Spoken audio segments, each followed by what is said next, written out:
Welcome to the Workamper Show, a podcast devoted to helping you discover how to finance your RV travel dreams. I'm Steve Anderson, the president of Workamper News. Each one of our episodes will either introduce you to people who are already living the RV lifestyle or to opportunities to work short-term jobs. You'll also learn how to hit the road the right way and make the most of every opportunity. Now let's turn over today's show to your host, Greg Gerber. Thank you, Steve. Today's episode will feature an interview with an employer who is looking for work campers to serve as camp hosts in various parts of the country. This episode is sponsored by National RV Training Academy in Athens, Texas. The Academy's one-week live training or home study course will teach you everything you need to know to fix about 80% of the problems people experience with their RVs. You can also sign up for additional training to become an RV inspector, campground technician, or to provide mobile RV service. For more information, visit www.nrvta.com. Kyley Moody is with American Land and Leisure, a recreational property management company that serves as a concessionaire for the U.S. Forest Service. The firm also oversees campgrounds in California, state parks, as well as those owned by utility companies. A few of the campgrounds are located in Florida and other states as well. He explains some of the tasks the work campers do every day, from checking in guests to tidying up the campsites to picking up trash and cleaning restrooms. They also do some landscape work like cutting grass and trimming shrubs. The work campers can also repair and paint picnic tables. Some of the parks are open year-round and so are the jobs, but most work campers are typically hired from April through October. The campgrounds range in size from big mega parks to much smaller and more remote facilities, some of which can be above 10,000 feet in altitude. Work campers get a campsite and whatever services are available at the park for free, but they also get paid the state minimum wage on top of that. Kyle explains the hiring process and what work campers need to do to apply and set up interviews. He also describes the requirements for serving as a campground host. Kyle also explains how work campers can better present themselves to ensure a good interview and increase their chances of being hired. To tell us more about the opportunity to serve as a camp host with American Land and Leisure, please welcome Kyley Moody to the show. Thank you very much. So tell me, what is Land and Leisure? So essentially, American Land and Leisure is a recreational property management company. We essentially, for most of our positions, we're a concessionaire for the Forest Service. We essentially take care of the campgrounds that they have. But we also have a few other contracts as well with, energy companies like Pacific Gas and Electric, as well as Pacific Core. And then we have one contract with California State Parks.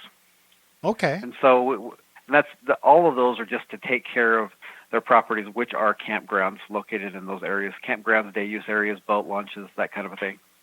Okay. I think I remember hearing about American Land and Leisure in the past. I was the editor of RV Daily Report for many years, and I remember getting press releases and things like that. Now that you talk about campground management.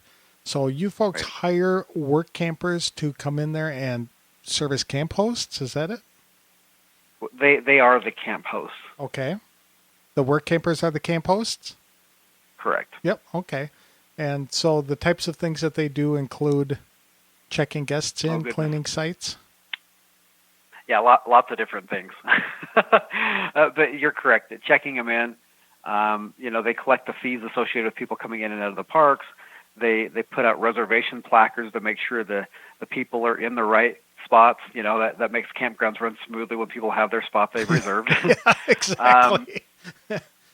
They inside the campgrounds themselves, they clean everything. So it's cleaning the restrooms, it's stocking the restrooms, it's shoveling out the fire pits.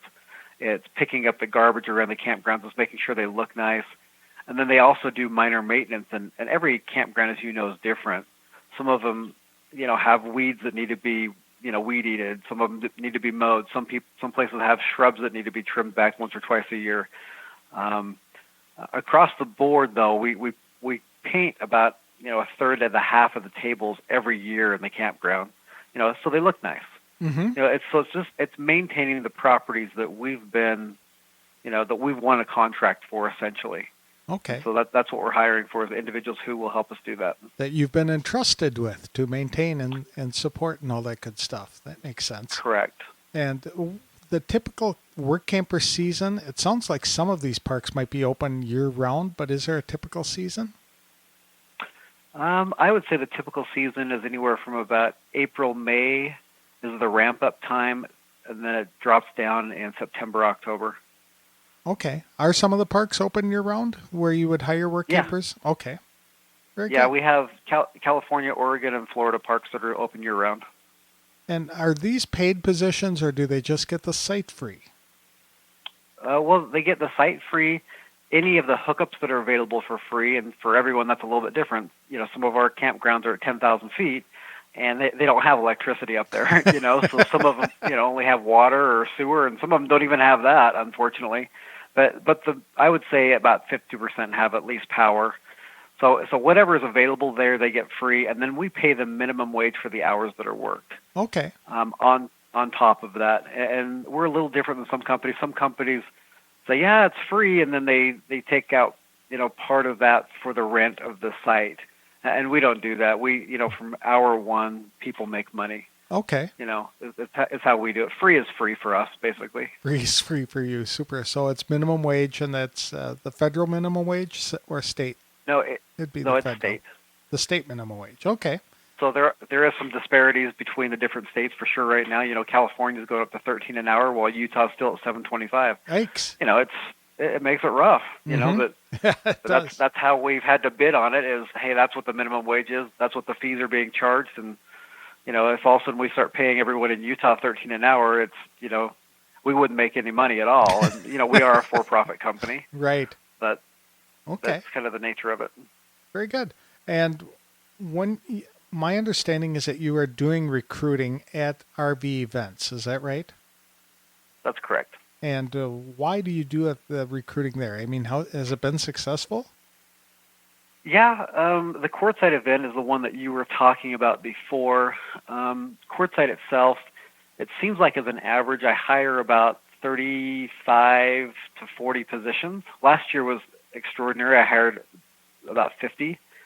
But it was also the nature of, I had a number of cancellations right before I went to that fair. I checked with all the people who were assigned to go there, and I found that a number of them weren't going to be able to make it because of a variety of different reasons, of health-related reasons or whatever it may be.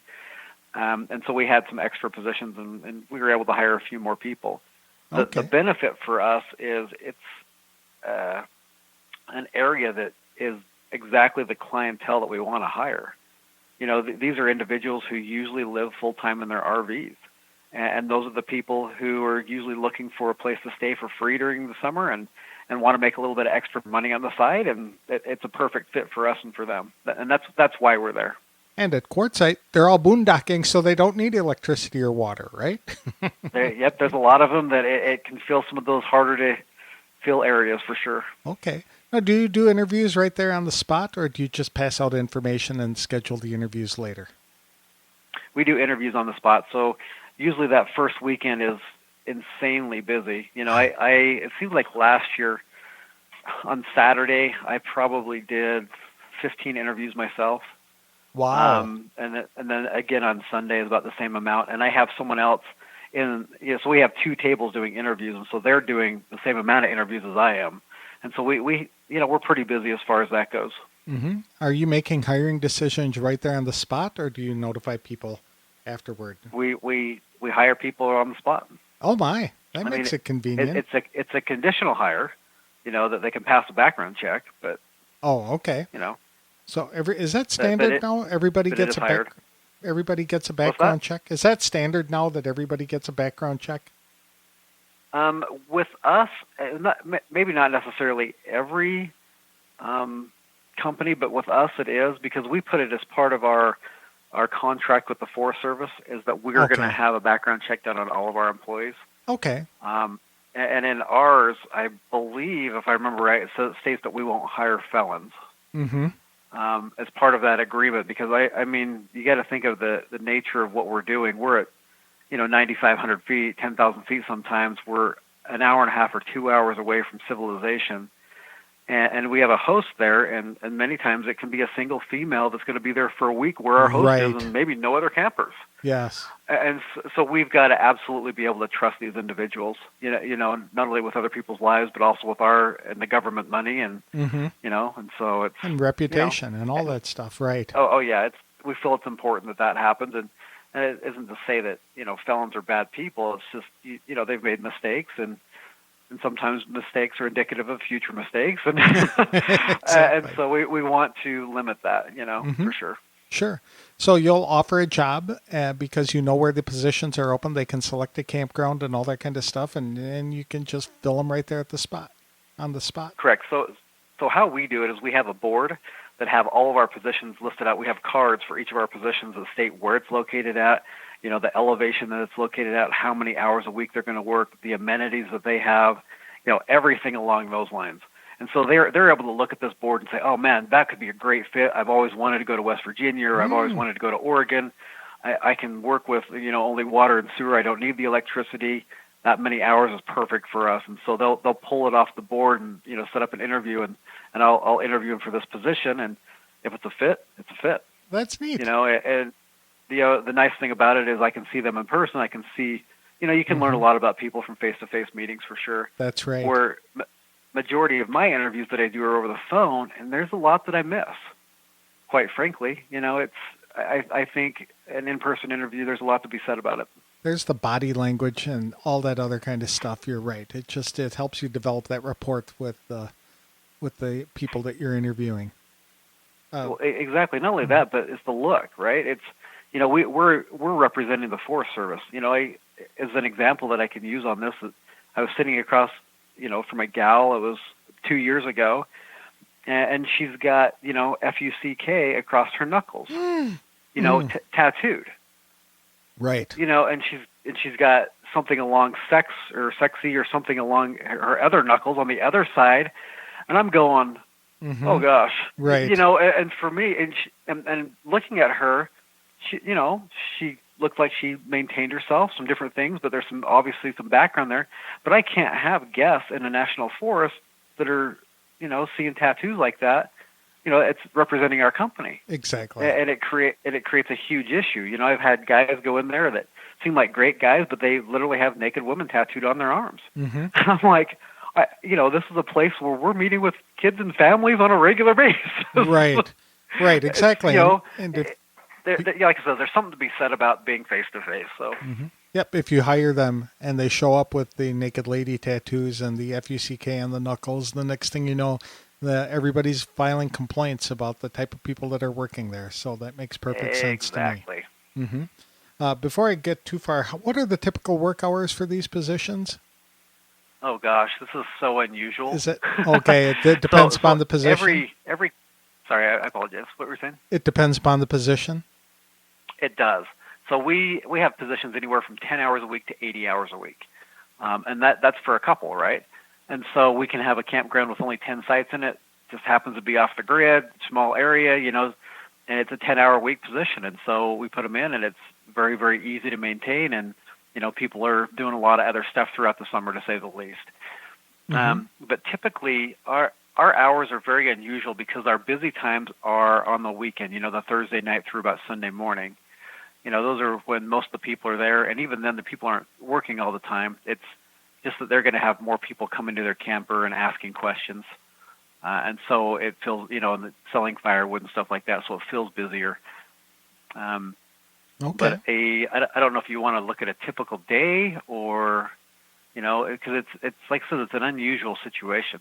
Right. I think with the description of the duties that you gave earlier, people can get an idea of what a typical day is going to look like.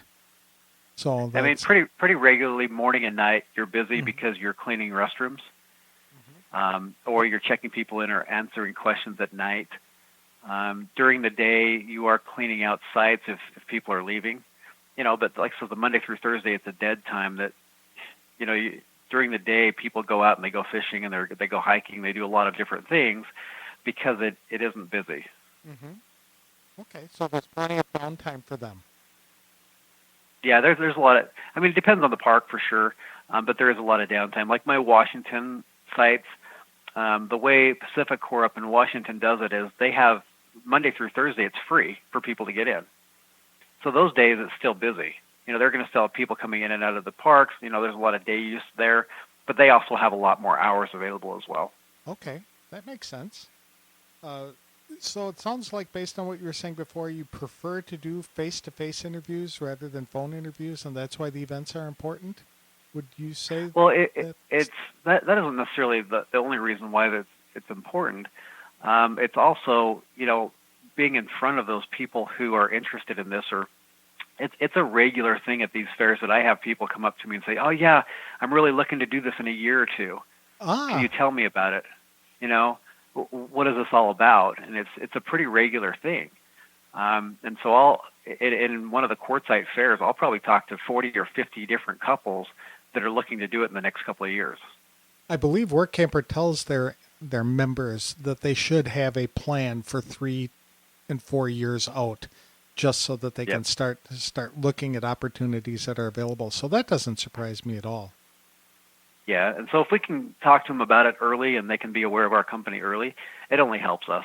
Okay, so it is possible that the people you're talking to at the show, and you're getting their names and email addresses, you're creating a list that can be used to fill future openings?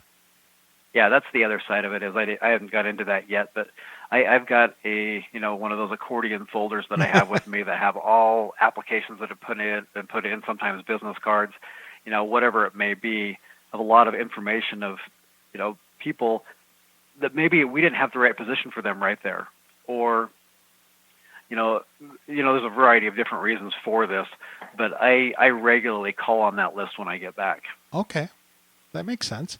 Or the people really, really, really want to work in Oregon, and there aren't any positions available this year, but next year there would be, and Yeah, and I usually don't hold it for that long, quite frankly, just because the nature of this industry, people are so regularly turning over, looking for different things so quickly. Okay. I can have someone that's saying, "Hey, I'm really interested in about a month. I'm really going to start looking for this, or I'm interested in whatever it may be," and I can call them back a month later, and they've already found a different position.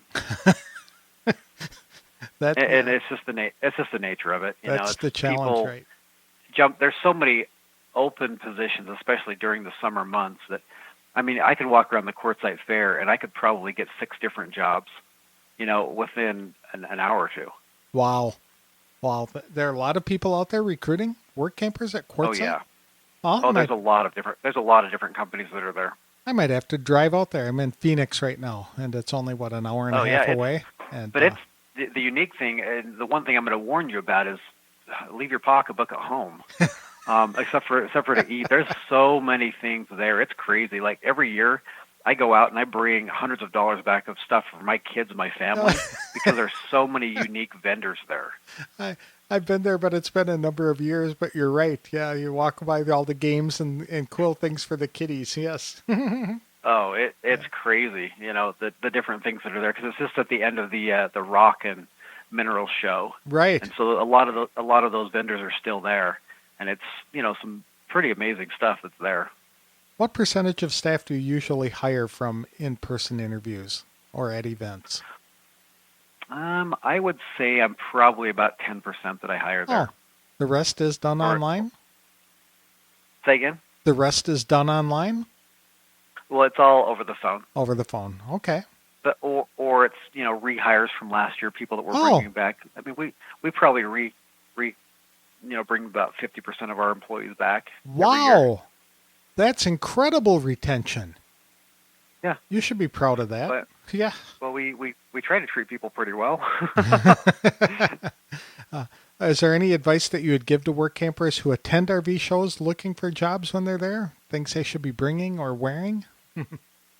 Well, how do I put this? It's like yes and no, because I kind of want to know who people are, right? But the reality is, the advice I'd get is, if you're going there for a job, dress appropriately. Mm-hmm. I don't know how many times that I have people that come to our tent and they're very unkempt, right? They haven't showered in weeks. Sometimes Ooh. they come up to us and they're their Levi's, you wonder if you can see any part of the Levi left, or it's all dirt. You know what I'm saying? It's just kind of dirty. Right. And so that helps me to know, oh my gosh, if they're looking like this right now for an interview, during the summer they're going to look the same way. Mm-hmm. You know, and it won't be a good representation. And so it's almost like, yeah, that'd be great for them to be that way, but I almost want them to come as they think it's appropriate. Yes. You know what I'm saying? So it's Mm-hmm. like, I would like for them to do this, but at the same time, maybe not. Right. Because that's part of that in-person interview. It helps me to understand a little bit more about them. Mm-hmm. Do you folks have a dress code for work campers?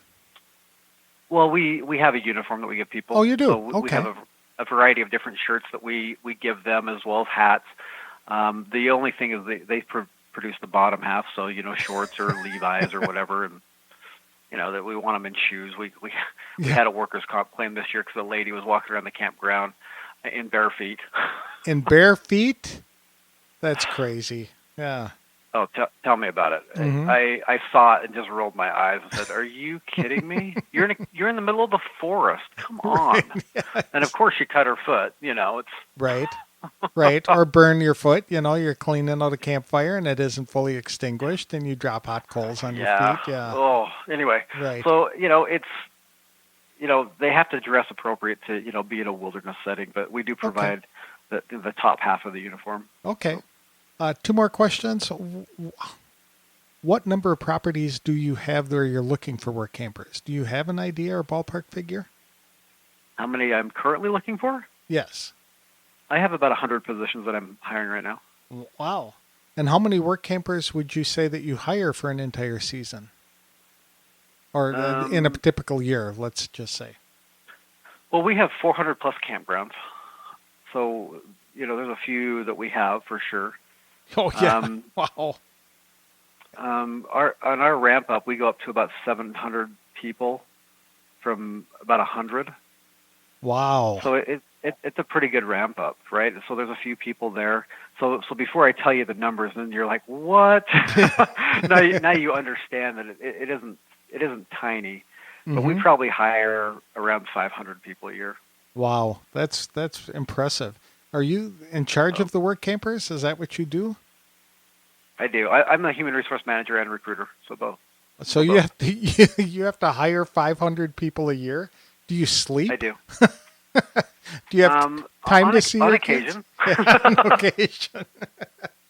Very good. No, my experience is I've been a recruiter for many years, and I've got a degree in human resources, and I've got my certifications, and I understand both human resources and recruiting really, really well. I've been doing it for 10 plus years, and okay. I know how to manage my time well enough that we get it done. So okay, very good. So then go back to one question where you mentioned that if you're going to a show to look for a job, dress appropriately. What if you're at a show and you weren't necessarily looking for a job? Is that something to work with? I mean, if I were to show up in flip-flops and no, I still hire. I still interview people, and I hire people in flip-flops. Okay. You know, it's kind of the nature of it. Like I said, you can see a lot of people in person. Mm-hmm. I've been doing recruiting a long time. I know a lot of the questions to answer to get to the meat of stuff of you know, the true intention of why they're looking for a job, or you know, what their work ethic really is like, and you know, some of that stuff. And so it's, you know, it doesn't necessarily mean that the dress is who you are for sure. Mm-hmm. But I'm just saying maybe not even the dress, maybe just being clean. Right. I know what you're talking about, and picturing it in my mind, having met some people like that who could just do a little better job at presenting themselves. I know what you're saying. Yeah. Well, this is great, Kyley. I appreciate it. Oh, I appreciate that. And if you do have any questions in the meantime, more than happy to help.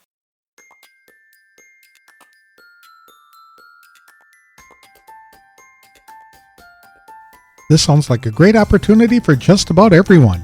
If you like big crowds, you can work at a larger campground. If you want to get away from it all, then you can work as a camp host in a relatively remote area. Either option pretty much ensures that you spend a summer in a beautiful natural area with plenty of things to do to occupy your free time. I'd like to thank Kyley Moody for taking time to come on the show, but also for discussing some practical, common sense ways to make a solid impression, not just with American Land and Leisure, but with any potential employer. I imagine people can greatly increase their chances of being hired if they simply ensure they wear clean clothes to an interview and don't convey any messages that others might consider to be offensive. It's harder to get jobs when people are wearing ripped clothing and have swear words visible on their bodies or clothes. By managing campgrounds all over the country, American Land and Leisure has to serve people of all sexes, ages, and backgrounds, and the firm needs to be mindful of the impression it conveys to its guests. But these are great jobs in which people often work on their own without a lot of direct supervision. Being a camp host is a fun job because it involves meeting people and helping them to have a great time, whether they are staying for a few days or a few weeks. And the work isn't that difficult either. Kyley hires hundreds of work campers every year, so if you're interested in learning more or applying for one of the jobs, visit www.americanll.com or email him at readytowork@americanll.com. There still may be jobs open for the 2020 season, so be sure to reach out to him quickly. Otherwise, put American Land and Leisure on your work camping plan for 2021 and beyond. This is just one of hundreds of jobs available through Workamper News, a magazine and online publication that connects RVers to full and part-time jobs around the country. Whether it's running a business from your RV or working short-term jobs for a variety of employers, Workamper News can give you information to help plan a course to live your own dream and get you on the road faster than you thought possible. For more information about opportunities to live, work, and play in your RV, visit www.workampernews.com. This episode is sponsored by the National RV Training Academy in Athens, Texas. The Academy's one-week live training or home study course will teach you everything you need to know to fix about 80% of the problems people experience with their RVs. You can also sign up for additional training to become an RV inspector, campground technician, or to provide mobile RV service. For more information, visit www.nrvta.com. That's all I have for today's show. Next time, I'll speak to a couple of couples about their experiences while work camping. Thanks for listening to today's episode of The Workamper Show.